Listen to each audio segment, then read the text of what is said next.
Hello and welcome to another update video about Harmony One. I have extensively talked about Harmony One in the last few weeks. We continue to move up here along this trend line. I gave you my target areas. My entire target area here was filled out. The price did go all the way up to the maximum, and you can see how exactly that worked out with an accuracy of, don't know, it stopped here at 32.7. We got all the way up to 33. I mean, it's quite accurate, isn't it? And this was all based on the Elliott wave method. Fibonacci levels, in my view, the most accurate way of how to calculate price targets in the crypto world, but also generally in stock markets. It's all going in cycles. And this went as expected. We talked about this level here, the 0.5 fib level. We came through, we found resistance, came down, found support, came up. 0.618 fib level. Didn't really react too much to it. Yeah, here it did, but then it came down, moved up way through it. Straight away, that is how powerful Harmony One is. It just moved through here all the way to the top of my target area, the 0.786 Fibonacci level. And to be honest, it tried to get through for a couple of days. It didn't. And this was my maximum target area, my maximum level in the key target area, in which I did expect a reversal with the highest probability. To be honest, I said it could even go to the 0.887. I decided still to leave my target area here. It can also go all the way to the all-time high, and it would still be a wave B, which is part of a correction. This is just how it is, just with a lower probability. But obviously I can't fill the entire chart with target levels. It wouldn't make sense. But this was definitely, you could see how the price reacted to the target areas, to the resistance areas. And in the end, nobody knows if the price is going to go higher. Nobody has a crystal ball. In a sense, this is speculation. Of course it is. Nobody knows. Anybody who tells you he or she knows what's going on can't. It's not possible. But Elliott waves and fib levels tell you with high probability, these are the fib levels where prices are drawn to in a retracement, in a correction.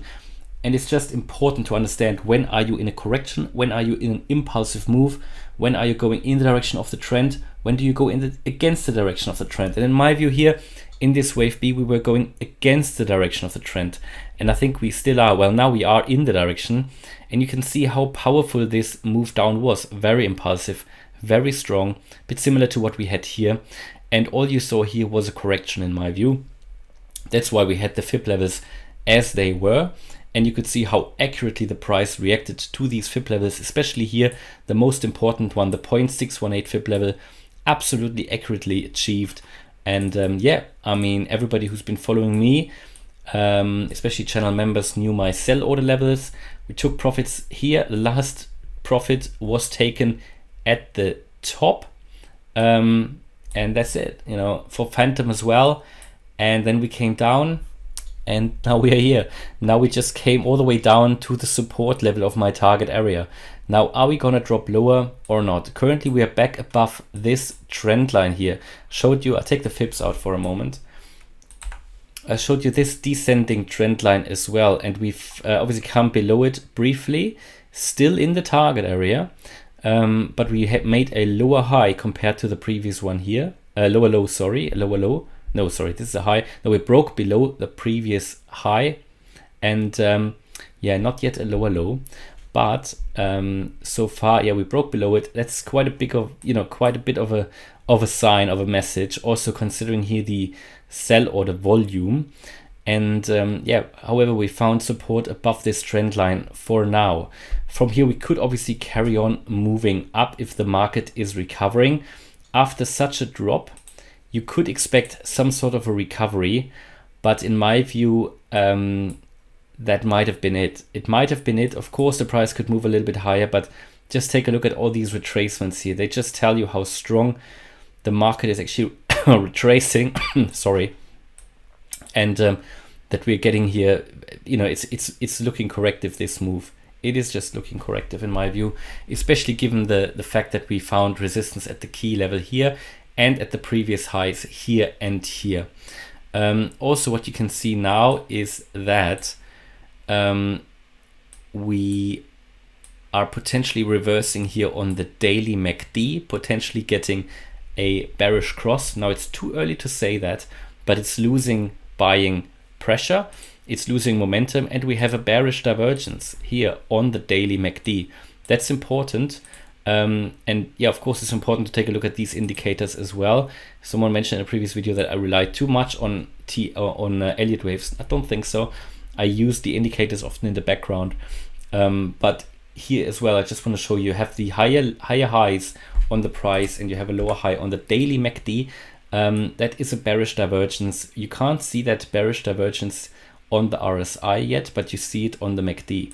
A MACD divergence is also quite important to take a look at and to understand. Now on the 4 hour, it's looking a bit more bearish. On the 4 hour, that reacts obviously quicker. You can see the MACD has already made a bearish cross. We're already quite high, so you can fall quite far as well, especially given that bearish cross. Last time we had a bearish cross on the 4 hour chart, we dropped also here around 25%. Yeah, so, and it's only just started, that bearish cross. Of course, this could be over now. It could just be a few peaks, a few candles, but it is quite powerful, that move down. And if we take a look on the 1 hour chart, you can see that you got into the oversold area on the 1 hour. That is why we found support here. We stopped going down, but this is only the 1 hour. So when you're oversold here, this is when you then recover, go up a little bit. But then on the 4 hour, you're not oversold yet, so there is more scope for falling, okay? So you can fall further. Of course, on the 1 hour, you will now go up and you will recover a bit. You can see that a little bit in the price, maybe move sideways a little bit, but then potentially you move down again. So something like potentially getting a bit of a bear flag here and then move down. That's how it could play out now, especially given the momentum on the 1 hour MACD as well. Yeah, as you can see here. And yeah, yesterday I told you in my Bitcoin video that I showed you that contraction analysis, the Bollinger Bands contraction. And the Bitcoin price was getting that much contracted that really I told you a move is imminent. And on top of that, you were moving into the apex of this descending triangle. And we were very close to the key support of 45.5. I did tell you if we break 45.5, we'll go down quite a lot. Possibly all the way down to 42k and also to the previous low.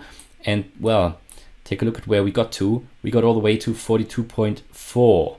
Yeah, so very, very close. You know, it's still slightly a higher low than the previous one. But from here, because we broke that key level and really haven't recovered a lot since then, I think we are going to go down further, especially as you can see now that on the daily MACD, we have now a bearish crossover. That is quite significant and can really lead to further prices. In my Bitcoin video today, I showed you my expected next moves all the way down here into the area between, well, around 37, 38k, before we then have another correction to the upside and then a last impulse down into that target area here.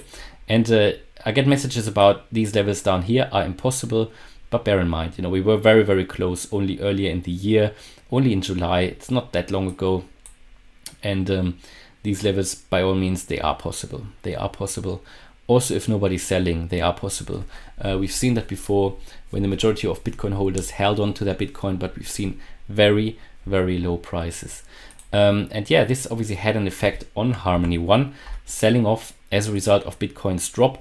But on top of that, and that's often the case when you the cryptos that moved up quite a lot in the run to the upside, they can also then drop quite a bit.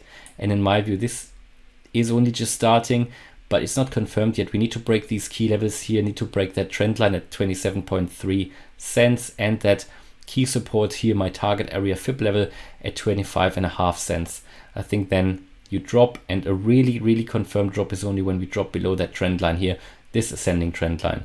What you can also use to understand when that drop is going to happen, then take the 20-day and the 50-day moving average into account. We're very close to the 20-day moving average that's sitting at 25 cents at the moment.